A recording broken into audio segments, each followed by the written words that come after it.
Boa noite, amigos. Que a paz do Mestre Jesus possa continuar a nos envolver a todos. Continuamos com o estudo do Livro dos Espíritos, na sua terceira parte, das leis morais. Como já vimos, as leis morais são leis divinas, estabelecidas para nos guiar na nossa longa jornada rumo à perfeição. Os Espíritos esclarecem que fomos criados simples e ignorantes, mas atingiremos fatalmente a condição de espíritos puros. E essas leis nos conduzirão a esse objetivo. Nós vamos estudar hoje a lei de igualdade. O Gilson lembrou que hoje nós estamos há 132 anos de um passo importante no começo de conquistas de igualdade no campo racial, pois em 13 de maio de 1888 foi assinada a Lei Áurea pela princesa Isabel.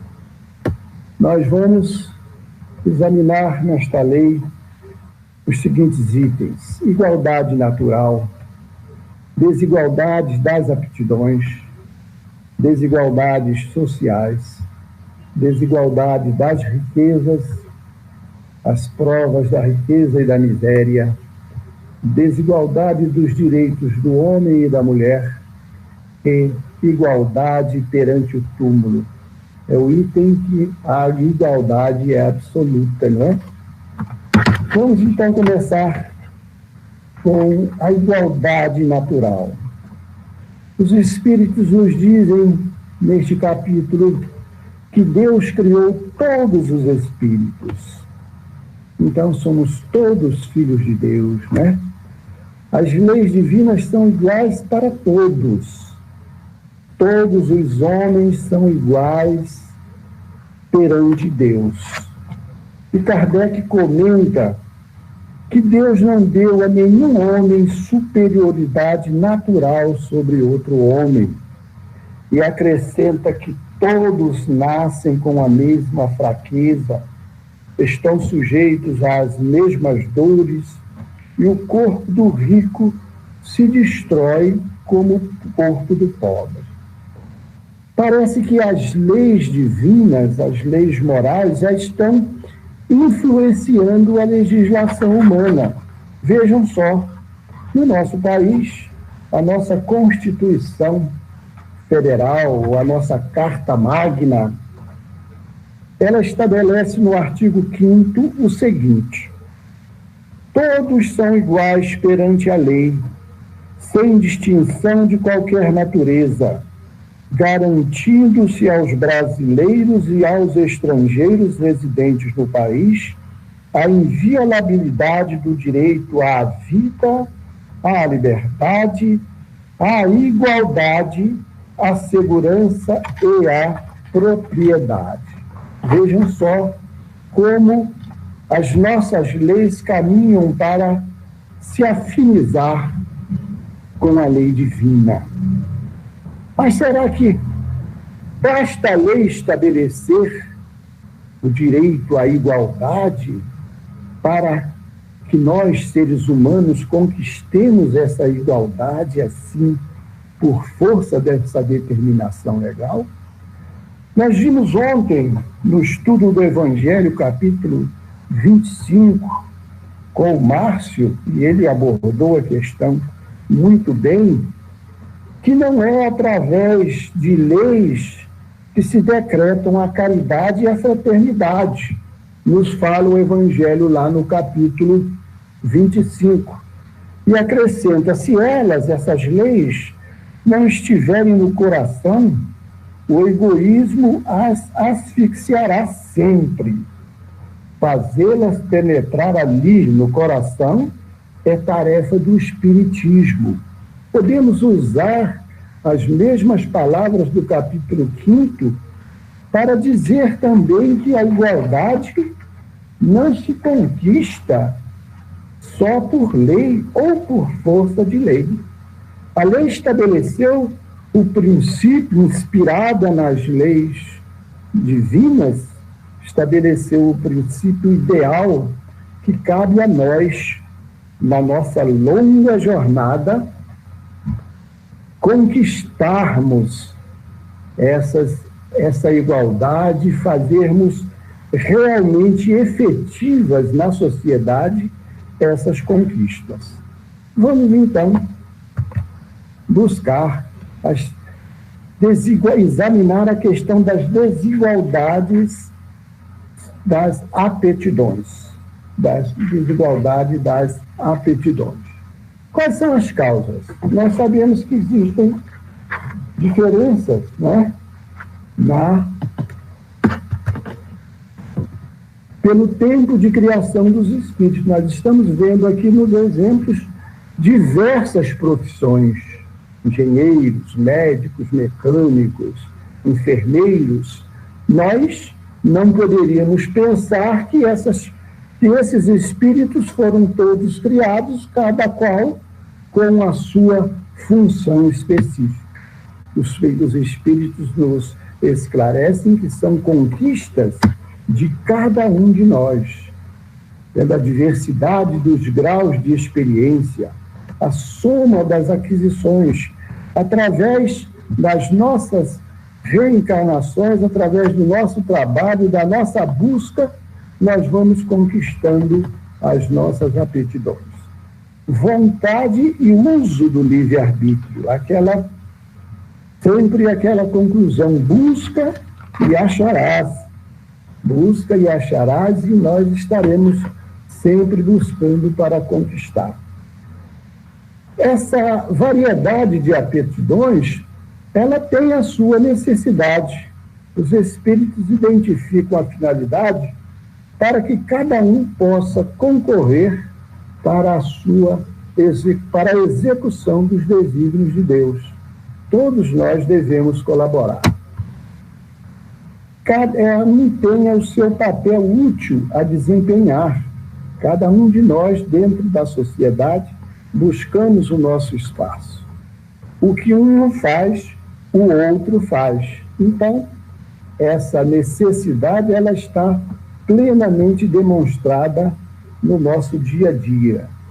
Os mais adiantados possam auxiliar o progresso dos mais atrasados. O exercício da solidariedade. Nós estamos sempre trocando informações, ou pelo menos deveríamos estar trocando essas informações na busca desse exercício da solidariedade. Desigualdades sociais. Essa é a questão fundamental, podemos dizer assim, neste capítulo.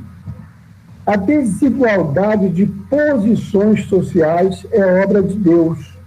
Essa afirmação pode até parecer estranha. A desigualdade de posições sociais é obra de Deus? Sim, está lá no Livro dos Espíritos essa afirmação, e é absolutamente coerente, porque nós podemos mudar de posições. E Kardec, comentando a questão, ele nos fala: aquele que foi um mau rico, que utilizou a sua fortuna, a riqueza que foi colocada em suas mãos por Deus para benefício de muitos, mas ele a utilizou em benefício próprio, ele utilizou para dar expansão ao seu egoísmo, ele poderá renascer em uma condição paupérrima que lhe obrigue até a pedir esmola. Aquele que abusou da inteligência pode sofrer limitações gravíssimas, renascendo até na condição de idiotismo, de loucura, para resgatar os débitos que adquiriu no abuso da inteligência. O orgulhoso poderá renascer em condições em que seja humilhado. E nós temos um exemplo muito clássico na literatura de mudança de posição. Não que o personagem que iremos citar tenha sido orgulhoso, que tenha abusado da sua inteligência. Mas nós temos no livro Há 2000 anos de Emmanuel o exemplo do senador Públio Lentulus. E nós vamos encontrar esse senador na obra Há 50.000 anos, ou há 50 anos depois, na condição de um escravo nestório. Então, ele mudou de uma posição, de uma encarnação para outra, de senador romano para um escravo grego, apreendido na Palestina e depois novamente levado para Roma. Então, nós vemos aí como a mudança de posição ela pode ocorrer e ocorre num processo natural da reencarnação e do uso que tenhamos feito do nosso livre-arbítrio na posição em que estivemos encarnados. Agora, a desigualdade de condições sociais, essa não é obra de Deus, ela é obra do homem. Puramente o homem tem que responder por essas desigualdades. Todas as pessoas, todos os homens e mulheres habitantes do planeta Terra deveriam ter acesso aos bens necessários à vida. Todos deveriam ter boas escolas, moradias decentes. Todos deveriam ter digno atendimento à saúde, saneamento básico, trabalho para todos, respeito no trabalho. Mas, lamentavelmente, nós vemos que ainda a desigualdade nesse campo social é por demais imensa. Nós vemos essa desigualdade de uma forma assim estarrecedora. Agora, o que é preciso que o homem faça para que essas desigualdades comecem a desaparecer? Allan Kardec nos fala que o maior inimigo da humildade é o orgulho.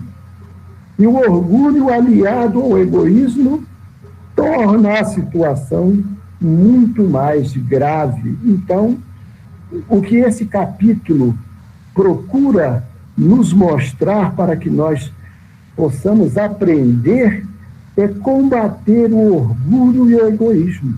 Essa é a grande tarefa, é a grande busca que os espíritos procuram nos levar para mudar o estado de coisas com relação ao egoísmo.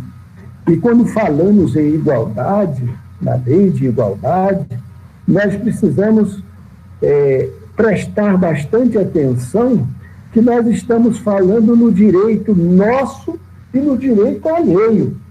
Então, nós temos que buscar o reconhecimento da nossa igualdade, mas nós também precisamos respeitar o direito do nosso irmão, que também é tão forte, tão positivo como o nosso. A desigualdade de condições sociais desaparecerá quando o egoísmo e o orgulho deixarem de predominar. Foi o que falamos ainda há pouco, né? Permanecerá apenas a desigualdade do merecimento, a desigualdade de mérito. Agora, com relação à riqueza, seria possível uma igualdade absoluta da riqueza? O Livro dos Espíritos nos responde que é impossível e nos fala que nem todos teriam a mesma inteligência para administrá-la, e a igualdade seria desfeita a curto prazo. Lá no Evangelho segundo o Espiritismo, no capítulo 16, item 8, Allan Kardec escreveu o seguinte: Aliás, é uma questão matematicamente demonstrada que, supondo-se feita essa repartição, o equilíbrio seria rompido em pouco tempo. Seria um completo desestímulo ao trabalho, às pesquisas, porque todo mundo tendo o suficiente para viver, ninguém precisaria procurar nada a fazer, ninguém pesquisaria, não haveria a utilidade providencial da riqueza, que é produzir o progresso. Todos ficariam ociosos, parados, só usufruindo daquela sua pequena quantia até que ela acabasse por completo. Nós iríamos imitar aquele lá da parábola dos talentos, aquele que pegou o seu talento e correu a enterrá-lo, com medo de perder e sabendo que o seu senhor viria perguntar pelo talento. Então, é impossível mesmo essa igualdade absoluta da riqueza. Agora, uma questão também que nos mexe de uma forma muito especial é essa que nós vemos retratada na imagem, não é? A riqueza de um lado e a pobreza do outro, né? Por quê? Uns pobres, outros ricos. E os espíritos nos responderam: para experimentá-los de modos diferentes. Deus experimenta o pobre pela resignação e o rico pelo emprego que faz da riqueza e do poder. Podem ser provas escolhidas pelos próprios espíritos. Aí nós temos a questão da lei da reencarnação. Aquele que já teve a riqueza e não soube fazer bom uso dela, ele pode renascer numa condição de pobreza, conforme já falamos, e aquele que nunca a teve pode receber como missão, como uma tarefa a cumprir na sua encarnação, porque sabemos que a riqueza, ela pertence a Deus, e Deus coloca a riqueza na mão de alguns para que ela seja instrumento de progresso, instrumento para o bem-estar da população, dos seres humanos que são habitantes do planeta Terra. As provas da riqueza e da miséria. Qual é a mais difícil? Qual a mais difícil, né? Os espíritos responderam: ambas são difíceis. A pobreza pode levar às queixas, à revolta. A riqueza pode levar aos excessos e às maiores tentações. Lá no citado capítulo 16, que nos referimos há pouco, Allan Kardec, ele nos fala que a riqueza, ele dá a sua opinião que a riqueza, ela tem um maior grau de dificuldade, exatamente por isso, pelas facilidades que o dinheiro possa oferecer e os perigos, então, que o espírito detentor dessa missão pode, então, correr. Igualdade dos direitos. Aí nós estamos falando da igualdade do homem e da mulher, né? Os espíritos nos dizem: os direitos são iguais perante a lei de Deus. A nossa Constituição Federal, também ali no artigo 5º, num de seus incisos, ela diz: homens e mulheres têm os mesmos direitos, né? Então a lei também, a nossa legislação já reconhece. As funções são diferentes, de acordo com a aptidão e a constituição física, né? Mas já sabemos que hoje em dia algumas mulheres já até são caminhoneiras, dirigem aquelas pesados caminhões, mas também nos dizem os que querem os machistas, né? Ah, mas os caminhões hoje em dia são muito fáceis de dirigir. Não, é porque as mulheres estão conquistando cada vez mais espaço na sociedade do mundo, né? Ambos têm como dever se ajudar mutuamente. E essa questão de dos direitos entre homens e mulheres é uma questão tão fundamental, a nosso ver, que nós não poderíamos deixar. Vamos pedir apenas 2 minutos a mais para ler uma página de Victor Hugo, o extraordinário escritor francês, que é realmente uma página maravilhosa e linda e que retrata essa igualdade no seu olhar. Nos diz Victor Hugo: o homem é a mais elevada das criaturas, a mulher o mais sublime dos ideais.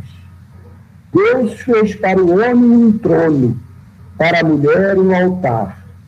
O trono exalta, o altar santifica.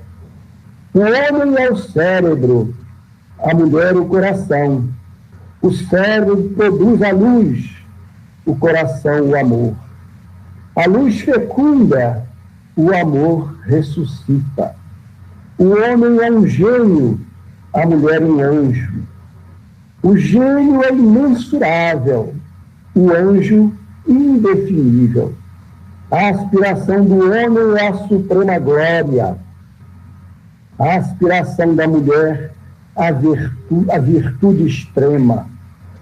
A glória traduz grandeza, a virtude traduz divindade. O homem tem a supremacia, a mulher a preferência. A supremacia representa a força, a preferência o direito.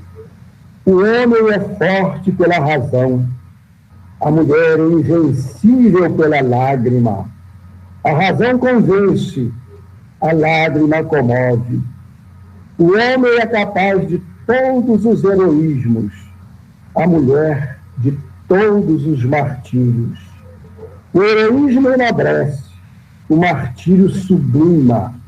O homem é o código, a mulher o evangelho. O código corrige, o evangelho o aperfeiçoa. O homem é um templo, a mulher um sacrário. Ante o templo nós nos descobrimos, ante o sacrário ajoelhamo-nos. O homem pensa, a mulher sonha. Pensar é ter cérebro, sonhar é ter na fronte uma auréola. O homem é um oceano, a mulher um lago. O oceano tem a pérola que o embeleza, o lago tem a poesia que o deslumbra.